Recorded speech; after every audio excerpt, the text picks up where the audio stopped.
What's happening, people? Добре дошли в първият епизод на нашия подкаст за 2024 година. We are here. В днешния епизод ще си говорим за някои различни неща, но първо ще започнем с това, че януари месец всеки си поставя цели, и най-често чувам хората да си поставят едни новогодишни, искам да тренирам всеки ден, искам да сваля 10, 20, 30 кг, спирам да пуша цигари и все неща свързани с подобряване на цялостното здраве. Какво мислиш по въпроса?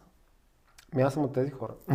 От тези хора си. Обичам да си поставям, обичам да си правя някакъв рекеп, ретроспекция на това, което съм си казвал миналата година, какво съм постигнал и какво искам да направя и тази година.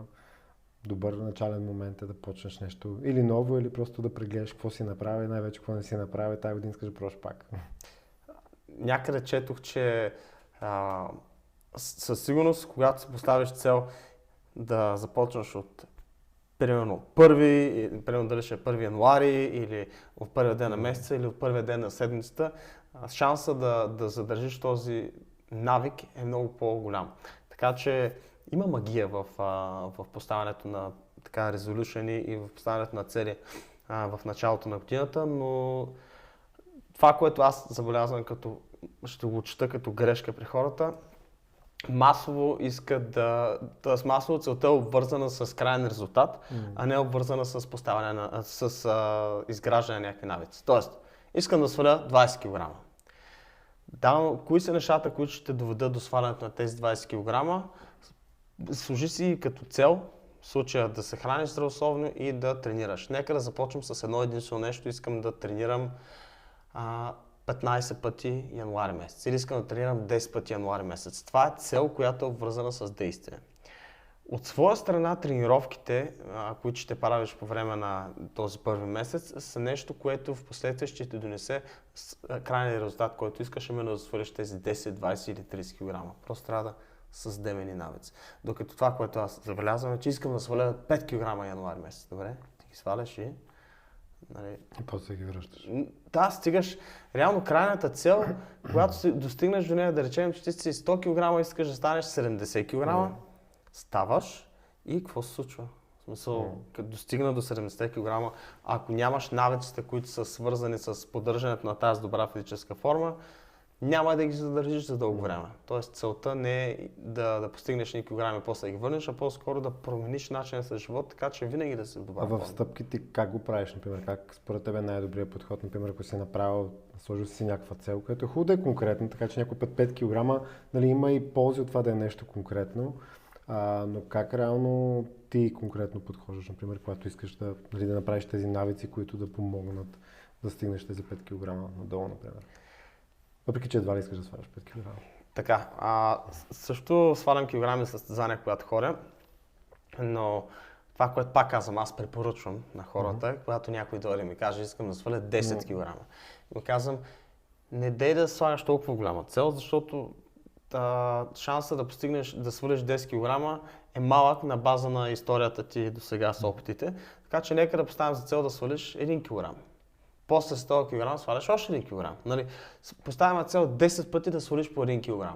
И така имаш много повече пъти повод да си щастлив или повод да празнуваш. Правим по-малки майлстоунс или по-малки хапки, които да ти доведат до крайната цел. Ако същия начин са 20 кг, 20 пъти по 1 кг. Кое е нещо, което ще ми помогне да сваля 1 кг следващата примерно седмица или следващите 2 седмици? Започваме да правим това нещо. От 100 кг ставаш 99 кг. Защото по този начин трупаш една инерция и тази инерция ти помага да се засилиш малко повече и да добиеш увереност, че нещата, които си поставя като цел, да ги постигаш. От друга страна си поставяш за цел да свалиш 10 кг и на 8 кг ти се чувстваш, че не си постигнал това нещо. Значи ти трябва да свалиш още 2 кг, да можеш да си щастлив от действията си. Make sense? Правилно. Да, аз търсах, аз просто търсих какво е нещото, което и от твоя опит и което ще помогне на всеки от към конкретни неща, които може да направят. По-малки цели да го раздробиш едно от нещата. Аз някой път, особено за килограмите, в главата ми това, което изникна е, че прекалено много фокусирайки се върху килограмите, винаги ще има една седмица, където няма да успееш. Винаги тялото ще реагира по определен начин и доста често това е момента, който човек си казва, тази седмица насламах 1 килограм, какво го правя и може много бързо да тръгне в обратната посока. И аз някой път знаех каква е крайната цел, знаеки, че може би ще стигна до този етап, където ще удара някаква стена, където няма да успея да се реагирам, гледам да се фокусирам върху навиците, които може би ще стоят за това да им помогнат да сваля един голям, да правя повече крачки. Независимо даже да не гледам към календара също, но и кантара да не гледам. Например, ще се фокусирам да правя толкова хиляди крачки или пък нещо конкретно, което по-лесно е измеримо и не зависи от толкова много фактори, които може да ме обезкуражат след това да продължа. Точно така. Кантарът не е най-добрия пътеводител в пътя на подобряването на здравето. Тоест, ако искаш да сваляш килограми, не трябва всеки да не стегляш на кантара. Защото тялото, тежестта се променя от ден на ден на база на това дали си спал, на база на това дали си приемал повече въглехидрати или сол в предишния ден. Един ден можеш да свалиш рязко 2-3 кг, ако не си приемал достатъчно вода. Следващия ден пиеш вода, изяждаш хипотетично една пица и рязко качваш 3 кг. Когато видиш тази рязка промяна в кантара, това може да повлияе много негативно на настроението ти и да те обезкуражи. Затова или се теглим, примерно, веднъж в седмицата в определен ден, или просто се придържаме към стъпки, към брой тренировки, които сме направили и вярваме в процеса. Тоест, доброто здраве води със себе си по-малко килограми и това проистича от повече тренировки, повече движение и по-така осъзнато хранене. Няма да говорим за здравословно хранене, по-скоро за осъзнато хранене. Неща, към които да се придържат хората, в които вие да се придържате, със сигурност трябва да са увеличаване на средния брой крачки, които правите на ден. Минимум да се поставите от 5-6 хиляди крачки на ден, които са някаква такава стартова точка за много хора. Защото колкото и да не ми се е вярвало, има хора, които правят по 2500 крачки на ден в продължение на години. Имат шофьори, заработят от вкъщи, нямат домашен любимец, нямат причина да излизат от колата си, не ходят на фитнес и по този начин, този заседнал начин на живот им позволява в бъдеще, само увеличавайки броя на крачките, веднага да започнат да виждат резултат от действията си. Друго нещо. Повишаването на движението и повишаването на броя тренировки в живота т.е. със сигурност ще подобри и менталната настройка и ще подобри и начинът, по който мозъка ни функционира. Тоест трябва да мислим и за тези неща. Тоест с тренировките не идват само сваляне на килограми, а идва и по-добър живот. Аз, например, сега направих една пауза, което беше много интересно. Давно не ми се беше случвало да направя пауза от тренировки, може би по-активен начин на живот за около 2 месеца. Фокусирах се върху други неща. Това им беше целта. Осъзнато го направих. И въпреки, че беше осъзнато, беше доста, отнеми, така имаше търкане. Имаше една фрикция, която после да се върна към старите си навици. То беше точно да правя определен брой крачки, да посещавам фитнеса, даже да е за 20 минути, просто да стигна до там. Иначе видях, че аз почнах да си намирам тези оправдания. Не, довърши го това на компютъра, важно е, направи го него. И въпреки, че беше съзнателен избор да не съм толкова активен, да се фокусирам върху други неща, определено усетих как просто постоянство, просто отидеш ли до фитнеса даже и да не тренираш, да се сцепиш, например, 2 часа си във фитнес. Аз изобщо не съм даже фен на това нещо, да прекараш толкова много време във фитнеса, но даже отида и за 20 минути. Аз даже си го таймбах, слагах си таймера 20 минути и съм окей да излеза. В повече случаи, като са минали 20 минути, вече съм окей да продължа още малко. Така че сам си поставях такива капани, но определено ми изиска някакво усилие. И помага с някой да отидеш, със сигурност. Ако имаш човек, който е активен или пък иска с тебе да стане активен, това помага, но въпреки това аз знам, че го имам навика, както и ти познаваш себе си, фитнесът ти е долу, може да отидеш по всяко едно време, но да отидеш, от нея имаше съпротивление, което Въпреки, че от толкова години тренирам, пак го има. И някои хора си мислят, че при нас идва толкова интуитивно, тъй като сме свикнали да тренираме, може би от доста ранна възраст. Не е така. При мен за пореден път си го усетих, че ми изисква време, аз пак да се настроя, че пак ще тренирам активно. Но влезнали сега, вече не мога да не тренирам.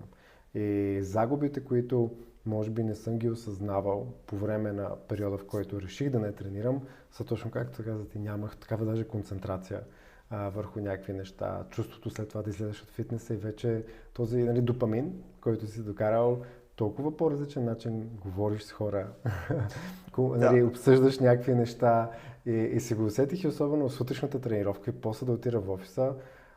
Абсолютно по различен начин вече ви върват разговорите. Които не са тренирали от 20 години.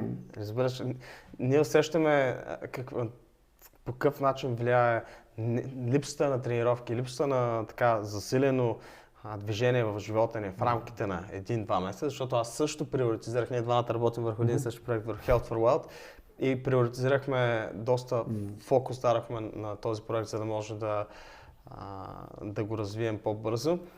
По същия начин и аз в момента, в които приемам по принцип тренирам или в първата част на деня, или около 6 часа слизам в залата. Става 6 часа и аз си казвам, време е да тренирам, обещал съм, че ще тренирам, обаче после си казвам, не ми е приоритет в момента. Тоест имам работа, която съм подхванал в момента и няма да оставя за да сляза от залата, защото мога да си го позволя. Тоест няма това прекалено зле да ми повлияе на тялото, няма да надебеля, защото съм успял да натрупам с времето да създам една добра физика, която да може да понесе известно време без тренировки. Това не съветвам хората, които са извън форма да си дават такива почивки, защото те нямат натрупан този опит и със сигурност това ще им повлияе много негативно върху телосложението и цялостно върху качеството на живот.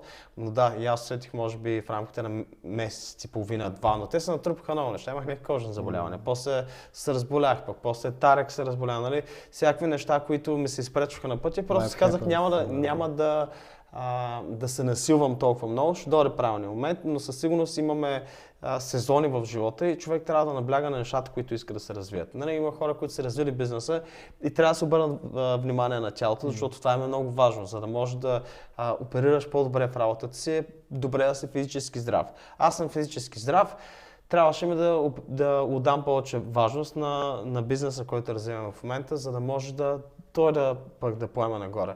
Така че със сигурност новата година няма започнах, за първ път нова година няма започнах с обещание към себе си, ще тренирам, ще вляза в еди каква си форма, ще тренирам толкова пъти. Тази нова година си казах, фокусът ми е Health for Wealth.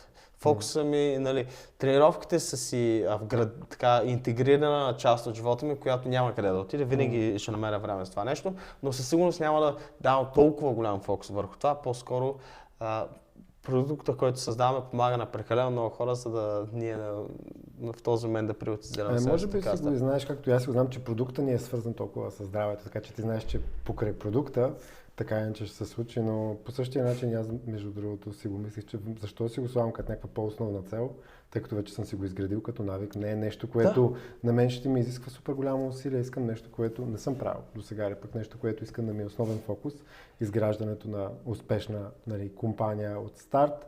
Или пък аз даже ти споделих и другите ми цели, може да е изграждане на личен бранд, например, неща, които по принцип не ми идват отвътре.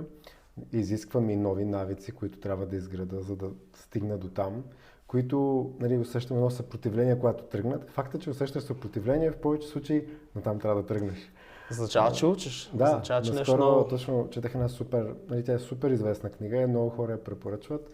The War of Art на Стивен Пресфилд. Супер готина книга, която точно това говори. В смисъл, креативният процес до голяма степен усетиш и някъде съпротива, много е вероятно, че натам трябва да тръгнеш. Нещата, които са ти лесни, да, лесни са, но в повечето случаи нещата, които ти игнорираш, са тези, които ще ти помогнат на тебе да стигнеш до следващото ниво, да станеш по-креативен и седнеш ли, минеш и покрай това съпротивление, седнеш ли, отдадеш му нужното време, както на всяко едно нещо, даже през теб ще мине изкуството, просто трябва да изградиш процеса да седнеш и да го правиш. И вече нещата ще се случат. Стига това да го спазваш и да му отделиш време и уважение, очевидно по този начин, нещата се случват. Но знам дали си я чел книгата, между другото.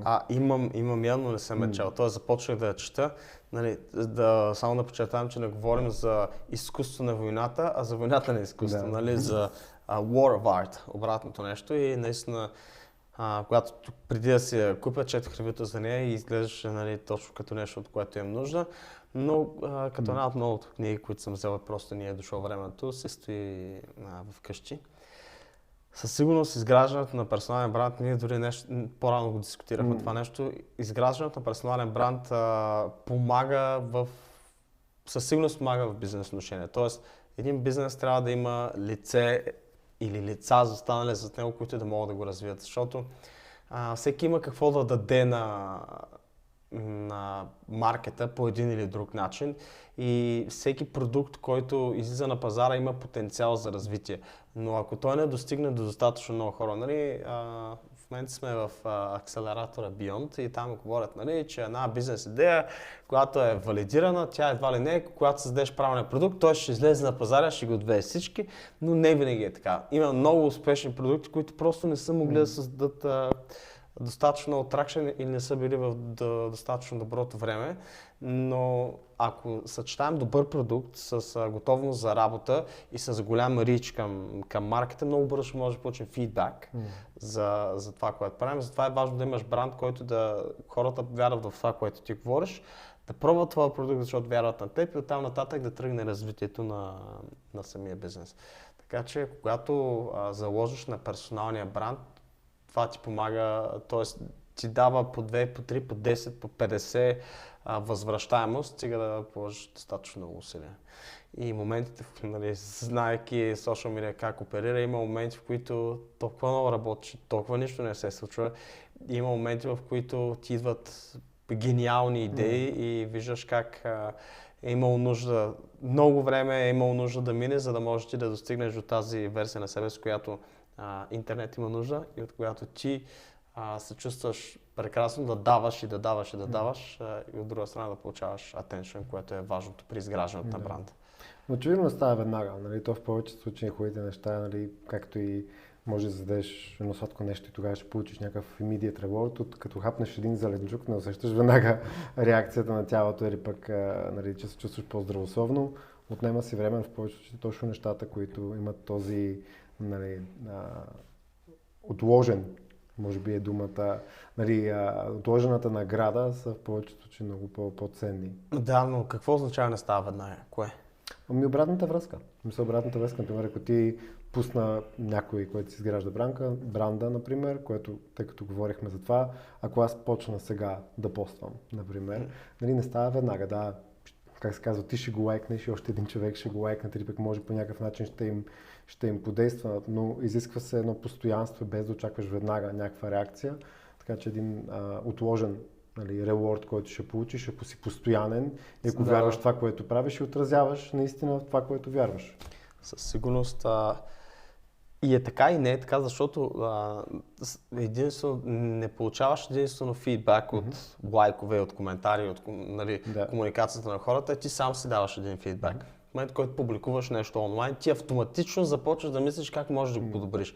Защото когато е в телефона ти самия пост или в телефона ти е съдържанието, което искаш да споделиш, някак си все още не започваш да съдиш себе си през очите на другите, но когато го публикуваш и виждаш, че няма, примерно, липсата на фидбак също е нали, обратна връзка. Липсата на обратна връзка е обратна връзка, че ти не си направил нещо като хората. Нали?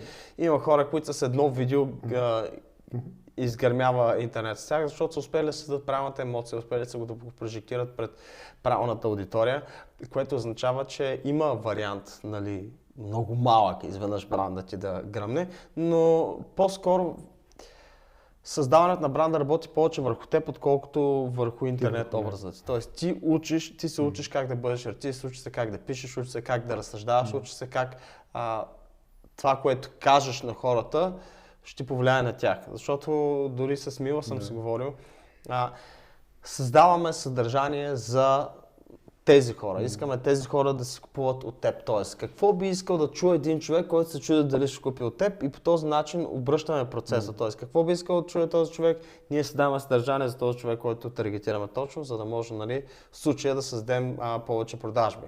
При нас е важно да изграждаме авторитет, важно е да говорим неща, които са ценни и имат някаква стойност в живота на хората, а не просто да, нали, япинг, ако знаеш тази дума. Говориш празни приказки. Защото хората най-вече награждават с времето, което отделя да те гледат. Ако делиш 30 секунди на някой и той ти за тези 30 секунди успее да ти даде някаква идея, да ти пусне някаква снемчица в главата, която да остане за през деня с теб, следващия път, когато този човек пусне видео, пак ще го гледаш, нали? Защото предишния път не те е разочаровал.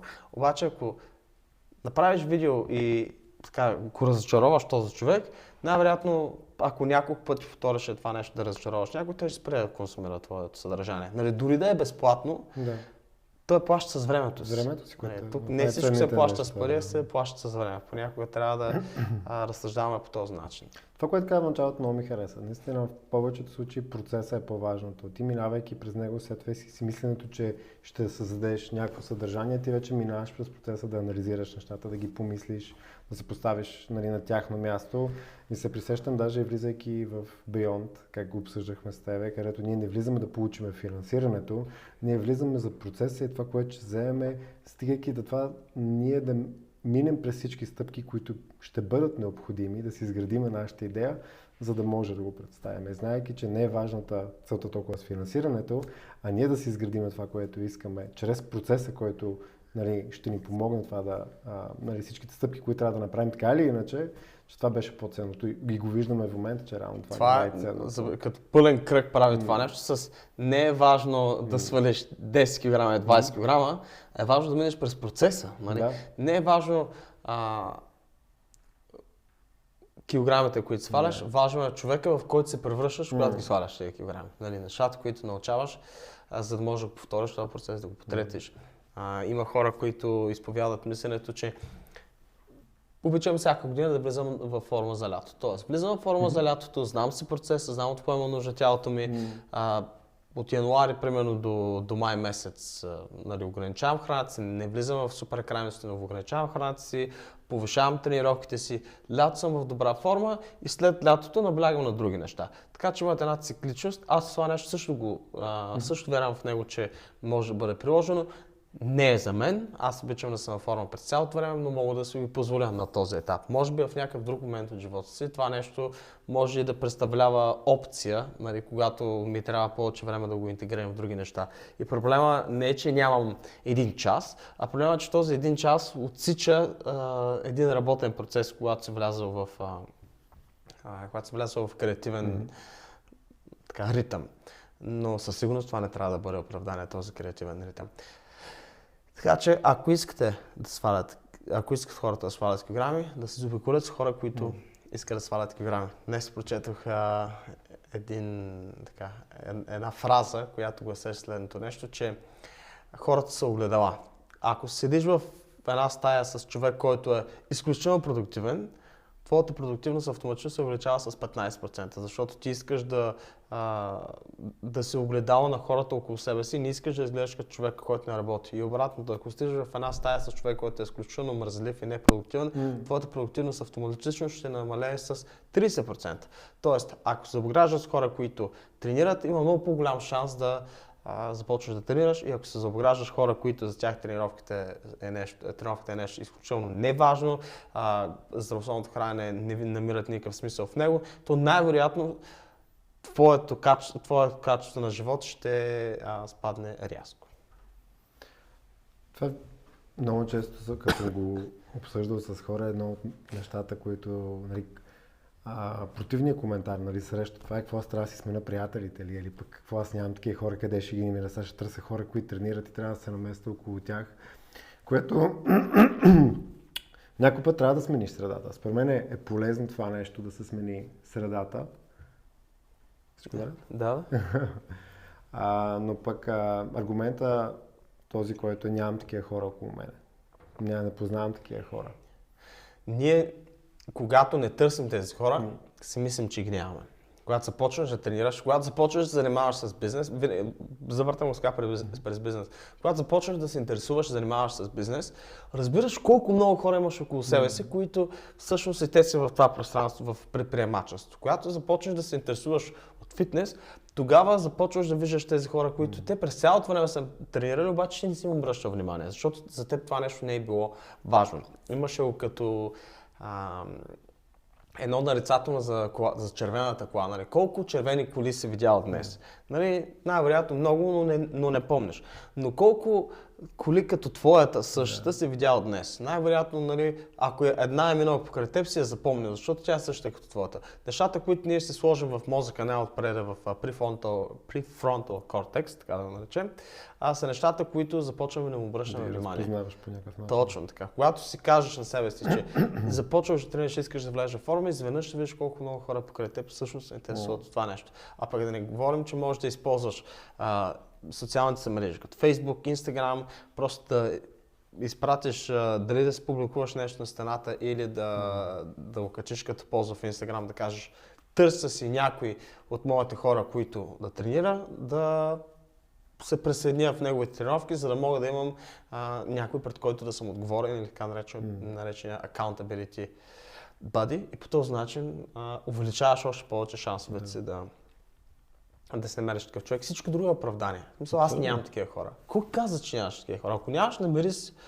намери един човек. Да. Не ти трябва 100 Даже хора. не ти трябва човек, който е активен, а човек, който иска да стане активен. Просто вие ще го правите заедно. И затова, нали, до голяма степен, нали, с Health for Wealth, като правим тези инициативи, виж колко социалната част, колко повече прави. Нали, състезателният дух, без да е, нали, аз ще бия тебе, нали, по готин начин състезанията помагат. Така че предизвикателства, състезания, особено тогава се включват повече хора. Нали, може да предизвикаш себе си, което винаги е готино, но тогава няма на кой да се докажеш по някакъв начин. А сме изградени социално по този начин, че искаме, нали, да се валидираме с съседчето. Да. Нали, така че хубаво, въпреки че, нали, хората окаткат нещо негативно, защото пък да не се възползваш от това нещо, защото го имаме в генетиката ни. Всичко е гледна точка, негативно или позитивно, зависи изцяло от това как си го сложим ние в главата. И се замислям точно какво правим Health for Wealth. Health for Wealth правим предизвикателство за компанията. Изведнъж виждаме всички тези бъдета, които са искали да намерят някого, с когото да тренират или някого, с когото да се движат повече, да правят повече крачки. Изведнъж тези хора всичките се свързват през нашата платформа и разбираме, че тези хора са имали нужда да имат платформа, на която да се обединят по интереси. Всички тези хора, които са в една компания, в различни офиси, не си комуникират и дават възможност да правят нещо заедно. По същия начин, както имаме хора около нас, които тренират, но до сега не сме знали, че те имат такъв интерес. Изведнъж повишаваме цялостното движение на хората вътре в компанията, защото те сами се мотивират един друг. Дали е за това, че искат да бъдат първи, дали е за това, че просто се чувстват някакси по-социални, когато правят нещо, което правят другите. Много често това е даже някаква тиха мотивация. Някои хора са мотивирани, както от теб, например, или пък някой твой познат, може никой да не ти го каже, ти да не знаеш. И аз така много се радвам, като някой дойде при мен, тогава като те видях как тренираш и аз почнах. Това е преди 3 години, никой не го е споменал, но сега вече, където той се чувства по-спокойно да ми го сподели, да знаеш, че това им помогна тогава. Този разговор, теб, че те видях, че си дошъл по-рано в офиса да потренираш и после ще дойдеш на работа. Нали, даже без нищо да не е казал, даже да не сме си говорили, никога не знаеш кога твоите действия не влияят позитивно на други хора. Винаги някой те гледа. Винаги има някой, който гледа нещата, които правиш и взима или позитивния или негативния пример. Така че затова трябва да сме отговорни спрямо хората покрай нас със собствените си действия, защото ние променяме света, променяйки себе си.